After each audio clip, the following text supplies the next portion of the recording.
로마서 16장 17절에서 27절 끝절까지 말씀을 봉독해 드립니다. 로마서 16장 17절부터의 말씀입니다. 형제들아, 내가 너희를 권하노니 너희가 배운 교훈을 거슬러 분쟁을 일으키거나 거치게 하는 자들을 살피고 그들에게서 떠나라. 이 같은 자들은 우리 주 그리스도를 섬기지 아니하고 다만 자기들의 배만 섬기나니 교활한 말과 아첨하는 말로 순진한 자들의 마음을 미혹하느니라. 너희의 순종함이 모든 사람에게 들리는지라. 그러므로 내가 너희로 말미암아 기뻐하노니 너희가 선한 데 지혜롭고 악한 데 미련하기를 원하노라. 평강의 하나님께서 속히 사탄을 너희 발 아래서 상하게 하시리라. 우리 주 예수 은혜가 너희에게 있을지어다. 나의 동역자 디모데와 나의 친척 누기노와 야손과 소시바더가 너희에게 문안하느니라. 이 편지를 기록하는 나 더디오도 주 안에서 너희에게 문안하노라. 나와 온 교회를 돌보아주는 가이오도 너희에게 문안하고 이 성의 재무관 에라스도도 스도와 형제 구아도도 너희에게 문안하느니라. 나의 복음과 예수 그리스도를 전파함은 영세전부터 감추어졌다가 이제는 나타내신 바 되었으며 영원하신 하나님의 명을 따라 선지자들의 글로 말미암아 모든 민족이 믿어 순종하게 하시려고 알게 하신 바 그 신비의 계시를 따라 된 것이니 이 복음으로 너희를 능히 견고하게 하실 지혜로우신 하나님께 예수 그리스도로 말미암아 영광이 세세무궁하도록 있을지어다. 아멘. 오늘 본문은 16장 전체입니다. 편의상 17절부터 읽었고 그 앞에는 이제 여러 사람의 이름을 언급하며 사도 바울이 이 편지를 받는 로마 교회에 이 사람들을 호의적으로 소개하고 기억하고 함께 감사를 나누자고 여러 이름을 나열하고 있습니다. 이것은 마치 우리가 좋은 영화를 봤을 때 영화가 끝나고 불이 들어와도 안 나가고 자리에 서서 그 여운을 즐기는 장면 같습니다. 자막이 나오죠. 화면은 더 이상 영상이 아니라 그냥 자막, 제작, 감독, 주연, 조연, 그 다음에 엑스트라들, 그리고 화면에 안 나왔던 사람들이 소개됩니다. 촬영, 조명, 밥집 아줌마, 운전기사, 이런 것들이 나열되고 있습니다. 제가 써온 걸 앞부분을 읽겠습니다. 역사에도 위인과 주인공만 있는 것이 아니고 말이 안 되는 일과 기억할 필요 없는 사람들이 있고 그 모든 것으로 역사와 지금이라는 현실이 만들어집니다.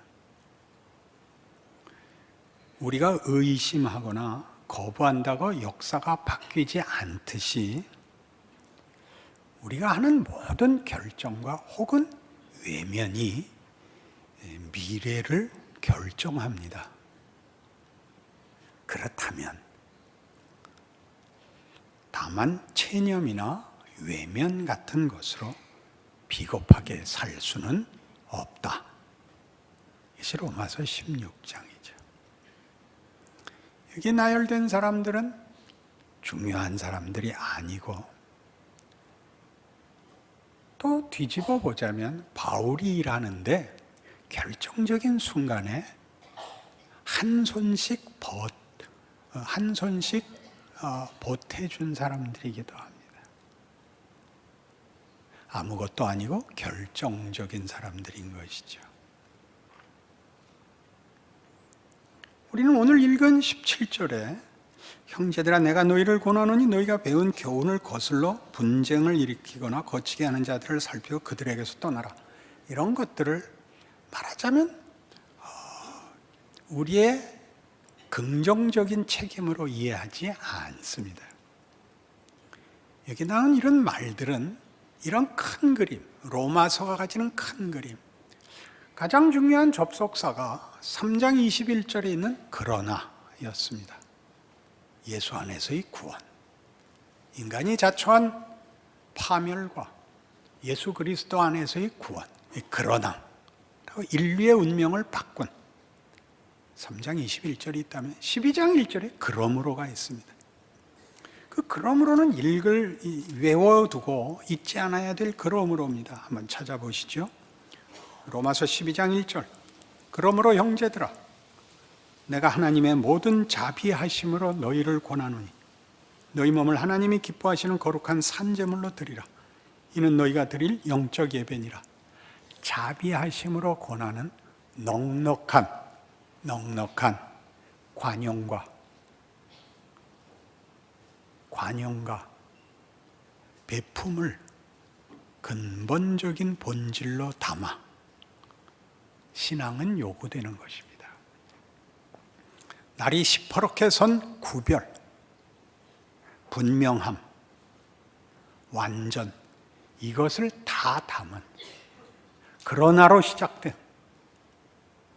우리가 해결할 수 없었던 우리의 운명, 우리가 자초한 멸망에서 그것을 구원하신 하나님의 은혜와 능력과 지혜와 자비와 긍휼의 넉넉함으로 권하는 것이 우리 모든 믿는 자들의 존재며 인생이며 운명인 것입니다. 이걸 분명히 하기 위한 이분법으로 자꾸 좁아지지 마시고 그 분명한 것이 하나님의 은혜로 말미암아 분명해졌다는 걸 알아 마음껏 열어놓으시라고 이 많은 사람을 나열하고 있습니다. 아무것도 아닌 사람들을 나열하고 있죠. 본인이 볼 때는 아무것도 아니지만 아무것도 아닐 수는 없다. 예수로 구원한 존재요 운명이다.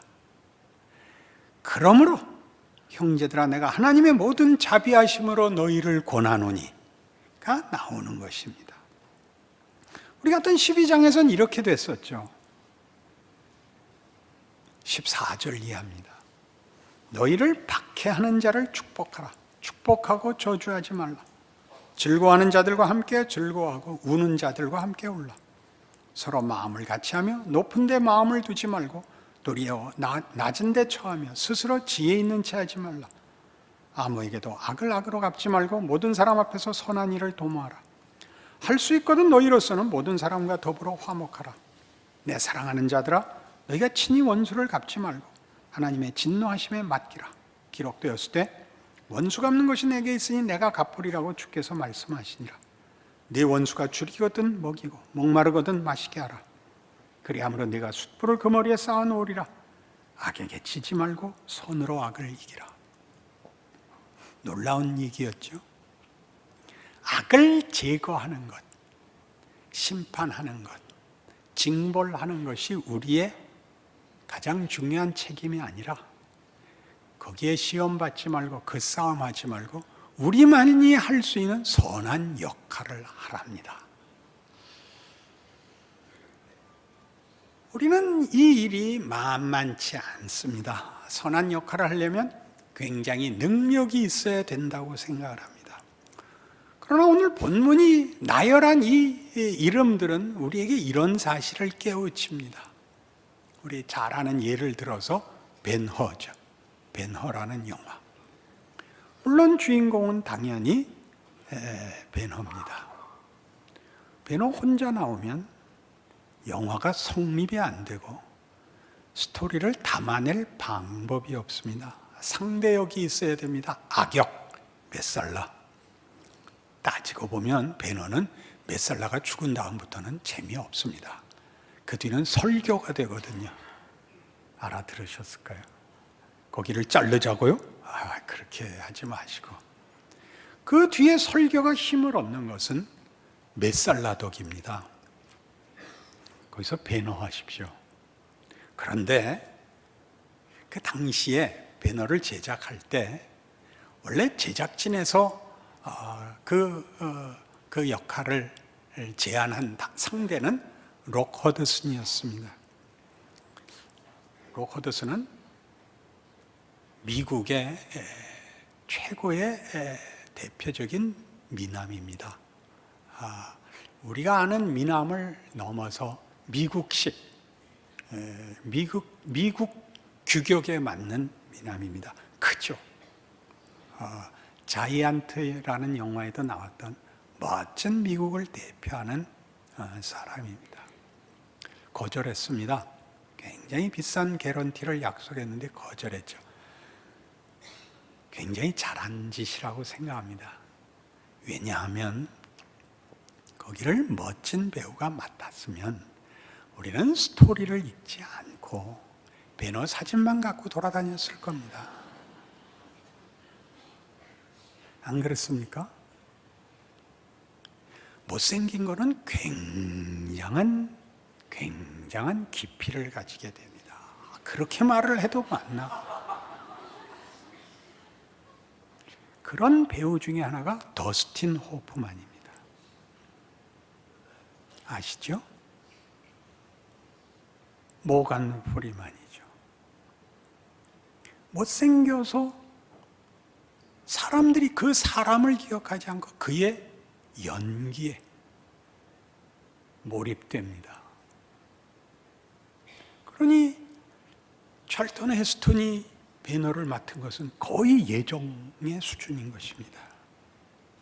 그 사람만큼 스토리를 잘 담아낼 수 있는 사람은 없습니다. 왜요? 고운 모양도 없고 풍채도 없었으니까요. 여러분 자신의 조건에 대하여 불만하지 마십시오. 하나님 뭘 담는가의 문제입니다. 욥기 할 때 인용했던 이런 시가 있습니다. 밤은 1000개의 눈을 가진다. 낮은 하나의 눈을 가질 뿐이다. 왜요? 낮엔 보이는 것이죠. 보이는 것이 전부죠. 형체를 보는 것이고, 밤엔 상상을 하는 것입니다.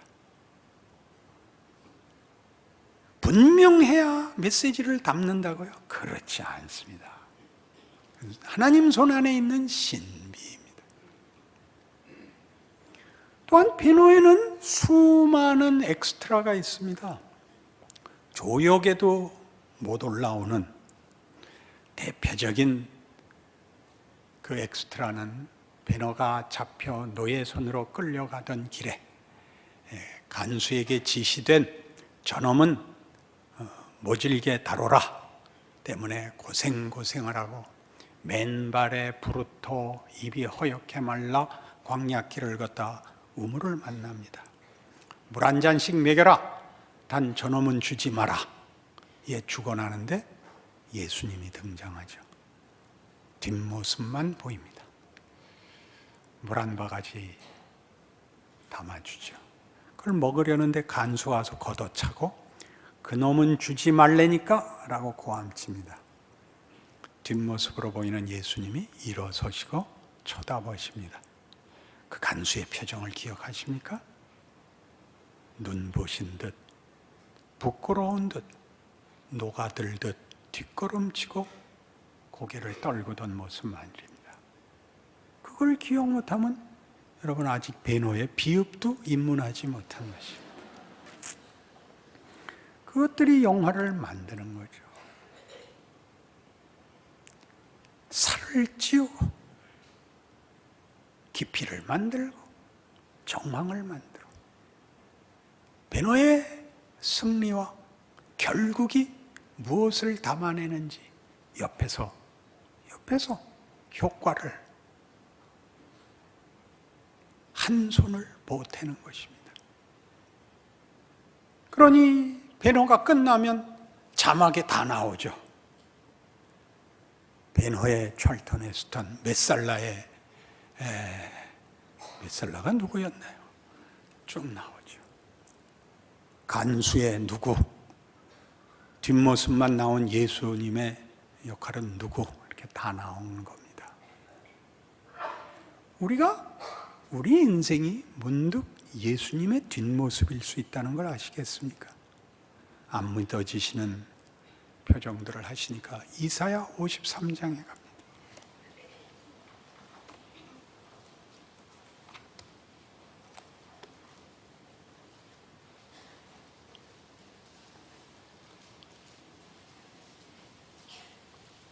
구약성경 1033페이지입니다.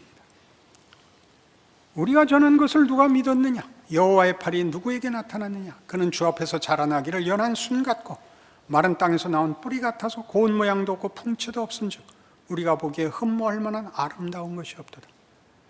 이사야 53장의 그 깊이는 메시아가 와서 어떤 고난을 받을 것인가에 관한 예언입니다. 정확히 이 예언이 다 맞아떨어지죠. 예수 그리스도가 누구신가? 누가 보냈는가? 어떤 약속의 성취인가? 인류에게 어떤 운명을 만들었는가를 신적 의지와 약속으로 확인시킵니다. 내용은 자주 놓칩니다. 그의 고난은 어떤 내용을 가지는가? 하나님이 우리에게 어떤 하나님인가를 보입니다. 신약적 표현으로는 빌립보서 2장 5절에서 9절까지의 내용입니다. 그러나 구약에서는 이쪽을 강조하는데, 강조하는 쪽이란 뭐냐? 인류 모두가 처한 상황까지 온다입니다. 우리를 구원하기 위하여 위에서 힘으로 붙들어가는 것이 아니라 찾아와 동참하여 우리를 항복시킵니다. 거기에 들어옵니다. 어떤 모양으로? 연한 순 같고 마른 땅에서 나온 뿌리 같아 고운 모양도 풍채도 없어 흠모할 것이 없는 모습으로 하나님의 일하심의 구체성, 인류 모두를 품는 넓이가 여기 증언됩니다. 여러분들이 가지는 억울함, 열등감, 자책, 자폭, 그 자리까지 오십니다. 예수가. 여러분은 예외이고 자격이 없다고 생각하는 것만큼 성육신을 이해 못하는 것은 없습니다. 기독교 신앙은 예수 그리스도라는 것을 그 대표적 신앙 고백의 주인으로 고백하고 있습니다. 구약 유대주의에서도 유일하신 여호와 하나님, 기독교에서도 유일하신 여호와 하나님을 믿는데 왜 신약에 와서는 그것이 기독교, 그리스도교가 됐을까? 하나님을 믿는다는 표현이 왜 예수를 믿는다로 바뀌었을까? 하나님의 자기 설명의 구체성을 언급하는 것입니다. 여호와 하나님의 자기 설명의 구체성, 예수, 우리가 알 수 있게, 우리가 볼 수 있게, 우리가 이해할 수 있게까지 찾아온 하나님의 성의, 하나님의 내려오심. 유대인들은 아직도 하나님을 섬기지만 우리는 그 하나님을 예수를 믿는다고 고백할 수 있게 된 것입니다. 그 하나님의 구체적 통치, 그 은혜의 내려오심을 말이죠. 그걸 갖고 있죠. 그 내려오심과 그 찾아오심, 하나님의 자신의 설명은, 자신의 자랑은 우리 모두를 품는 데 있습니다. 우리 중엔 어느 누구도 예외 없이 그 은혜와 부르심의 품 안에 있다는 것을 보여주는 것이 성육신이죠. 33년을 삽니다. 인간이라면 누구나 겪는 시간과 공간과 이웃과 정치, 사회, 개성 속에 묶입니다. 나는 억울해, 이에 묶이십니다. 그가 공생애 속에서 이 세상이 만들 수 없는 초월적인 힘을, 전능자의 권력을, 그 지위를, 그 영광을 문득 나타내시지만 자신의 인생을 면제받기 위하여 사용하시지 않습니다. 배신을 당하고 오해를 받고 욕설과 수치와 고난 속에서 죽으십니다. 죽음의 자리, 배신의 자리까지 그리스도 안에서 하나님이 다 품어내는 것, 그것이 성육신입니다. 그래서 예수를 믿는 자들이 나는 억울해, 나는 외면당한 것 같아, 나는 아닌 것 같아는 얼마나 무지한 말인지 모릅니다. 더 읽어볼까요? 그는 멸시를 받아 사람들에게 버림받았으며 간고를 많이 겪었으며 질고를 하는 자라. 마치 사람들이 그에게서 얼굴을 가리우는 것 같이 멸시를 당하였고 우리도 그를 귀히 여기지 아니하였도다. 여러분, 누구와 얘기할 때 제일 많이 하시는 얘기 이거여야 됩니다. 정답 말고, 너 그래봤자 소용없잖아, 네가 견뎌야 돼, 그 말 하지 마시고, 난 네 고난 알아. 이게 제일 고맙죠. 너 어렵겠다, 그 말을 하셔야죠. 아무나 못하죠. 누가 내 고난을 알아만 주면, 내가 얼마나 가슴 아픈지를 이해만 해주면, 아니 한 발 더 양보해서 들어만 줘도 견딜 것 같지 않아요? 그게 성육신이라니까요.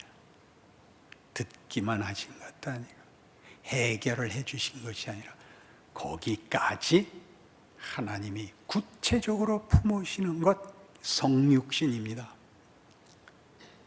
우리가 무엇을 해야 되고 만족시켜야 되는 것은 명예에 관한 일입니다. 믿음에 속한 우리의 자랑이고 영광이지 조건으로는 요구되지 않습니다. 더 볼까요? 그는 실로 우리의 질고를 지고 우리의 슬픔을 당하였거늘 우리는 생각하기를 그는 징벌을 받아 하나님께 맞으며 고난을 당한다 하느라. 그가 찔림은 우리의 허물 때문이요 그가 상함은 우리의 죄악 때문이라. 그가 징계를 받음으로 우리는 평화를 누리고 그가 채찍에 맞음으로 우리는 나음을 받았다. 우리는 다양 같아서 그릇 행하여 각기 제 길로 갔거늘 여호와께서는 우리 모두의 죄악을 그에게 담당시키셨도다. 우리 때문에 억울한 짐을 지셨다. 우리 때문에 고난을 당하셨다. 그 정도가 아니라 우리가 받아야 되는 그 못난 자리까지 내려오셨도다. 그런 얘기입니다. 채찍에 맞을 자리까지, 비난을 받는 그 못난 자리까지, 당신이 받지 않을 비난의 자리, 우리가 늘 받는, 당연히 받을 비난의 자리까지 내려오셨었도다. 승질은 부리세요. 그거 어떻게 살살 말해요. 그 미련함과 무지함이 평생 나를 잡아 늘 억울하게 했거든요. 하나님 억울합니다. 나 진심 있는데 이게 뭡니까? 그게 제 발목을 잡았었지.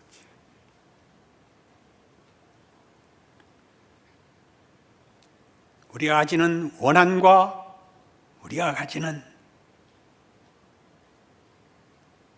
원망 속에서 하나님이 너 악역 맞지 마라 그러신다니까요.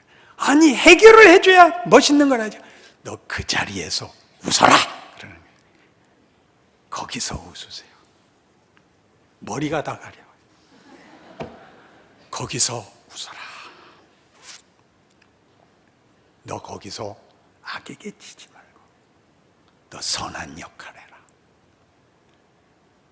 할 수 있을까요? 능력에 관한 것이 아닙니다. 그게 하나님이 일하시는 하나님의 성품과 하나님의 거룩하심과 그만이 하실 수 있는 영광이라는 걸 아셔야 됩니다. 여러분이 가장 억울한 자리에서 가장 할 수 없는 것을 여러분이 감수하시면 모두가 은혜를 나눕니다. 여러분이 다 가지고 모든 것을 알아서 정답을 고함지르면 모두가 외면합니다. 모두에게 정답을 말해, 모두를 내 마음에 들게 말해, 자기 편안하려고 그러는 것 외에 아무 남는 것이 없습니다. 그 길 가지 마십시오. 여러분을 만나면 사람들이 여러분을 반가워하게 하십시오. 만나는 게 기쁘게 하십시오. 뭘 가져서 그걸 하냐면 없는데 하셔야 됩니다. 없으면서 하셔야 그게 무엇이 있습니다. 예수 그리스도의 성육신입니다. 그걸 알고 있지 않으면 신앙생활은 할 수가 없지요. 악역 아닌 악역을 맞게 되죠. 잘난 싸움이 되고 치열한 싸움에 불과하죠. 품고 일어서 지고 견디는 싸움을 할 수가 없죠. 해결을 하려면 그렇습니다. 우린 해결하지 않습니다. 우리 인생을 영광된 역할로 살아낼 것입니다. 하나님이 내 조건, 내 처지로 일하신다는 것을 믿습니다. 아무것도 아닌 것 같아 보일 것입니다. 괜찮습니다. 그건 하나님 손에 있습니다. 로마서 12장은 우리 1절 이후에 물론 뒤를 이어서 이런 신기한 말까지 이어집니다.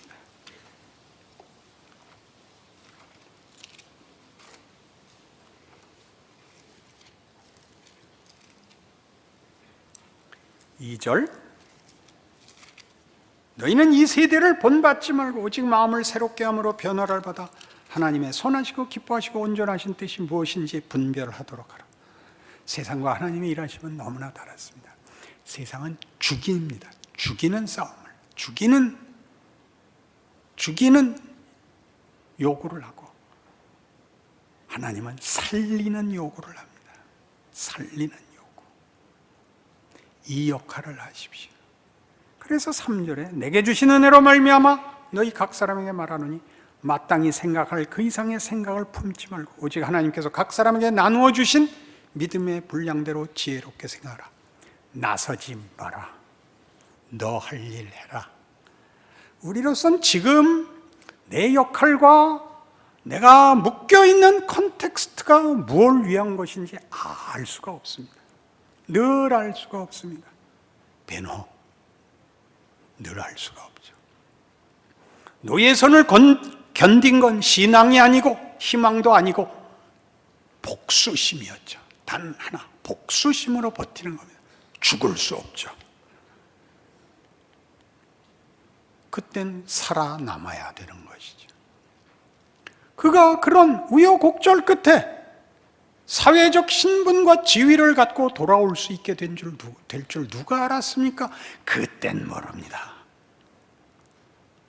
변호에서 제일 중요한 장면, 어머니와 여동생이 잡혀갔을 때 몇 살 남았나 풀어달라고 얘기하고 몇 살 나의 거부로 자기까지 잡히고 도망쳐 나와 창 들고 대든 장면이라 그랬죠.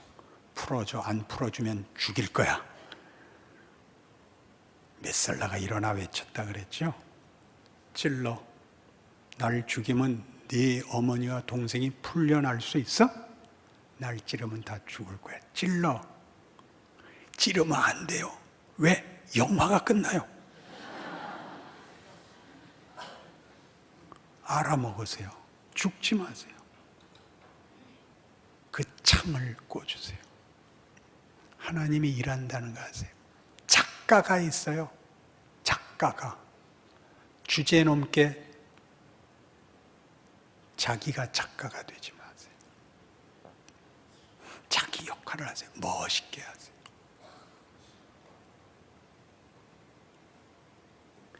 에베소서 5장, 그러니까 신약 성경은 매 서신서에서 동일한 권면을 합니다. 에베소서 4장 25절. 4장 25절. 그런즉 거짓을 버리고 각각 그 이웃과 더불어 참된 것을 말하라. 이는 우리가 서로 지체가 됨이라. 분을 내어도 죄를 짓지 말며 해가 지도록 분을 품지 말고 마귀에게 틈을 주지 말라. 도둑질하는 자는 다시 도둑질하지 말고 돌이켜 가난한 자에게 구제할 수 있도록 자기 손으로 수고하여 선한 일을 하라. 무릇 더러운 말은 너희 입 밖에도 내지 말고 오직 덕을 세우는 데 소용되는 대로 선한 말을 하여 듣는 자들에게 은혜를 끼치게 하라. 하나님의 성령을 근심하게 하지 말라. 그 안에서 너희가 구원의 날까지 인치심을 받았느니라. 너희는 모든 악독과 노함과 분냄과 떠드는 것과 비방하는 것을 모든 악의와 함께 버리고 서로 친절하게 하며 불쌍히 여기며 서로 용서하기를 하나님이 그리스도 안에서 너희를 용서하심과 같이 하라. 윤리 도덕이 아니에요. 명예로운 역할을 맡으세요. 하나님의 자기 자랑을 기억하세요. 죄인들을 참으사 자기를 내어주셔 항복시키는 하나님의 자기 자랑, 자기 영광을 기억하세요. 예수를 믿고 인생을 사는 것은 그 영광과 명예를 누리는 길이다. 기억하세요. 상대나 상황이 억울할 때 웃으세요. 침묵하세요. 양보하세요. 여러분, 평생에 다른 것으로 얻지 못했던 명예를 가지게 됩니다. 인간이란 과연 하나님의 창조물이구나 라는 걸 아시게 됩니다. 힘으로 이기면 영혼은 말라버립니다. 여러분 자신을 위해서 여러분의 인생을 자랑으로 채우기 위하여 성경의 말씀을 따르십시오. 웃음에 조롱을 담지 마십시오. 웃음에 친절과 기쁨을 담으십시오. 여러분의 존재가 비난과 두려움이 되지 마십시오. 멋있으십시오. 기도하십시다. 하나님 아버지 은혜를 감사합니다. 우리의 인생을 고함 지르지 않고 웃으며 기뻐하며 살겠습니다. 나를 만나는 사람들이 반가워하게 하겠습니다. 무엇을 해결하겠습니까마는 예수님이 걸어가신 길을 따라 내 옆에 있는 사람들, 나와 묶어준 사람들 앞에 저희는 기댈 수 있는 나무가 되고 와서 그네를 매는 나무가 되고 우리를 보면 반가워하는 인생이 되겠습니다. 그 명예를 놓치지 않는 우리 인생이 되게 하여 주시옵소서. 예수님 이름으로 기도합니다.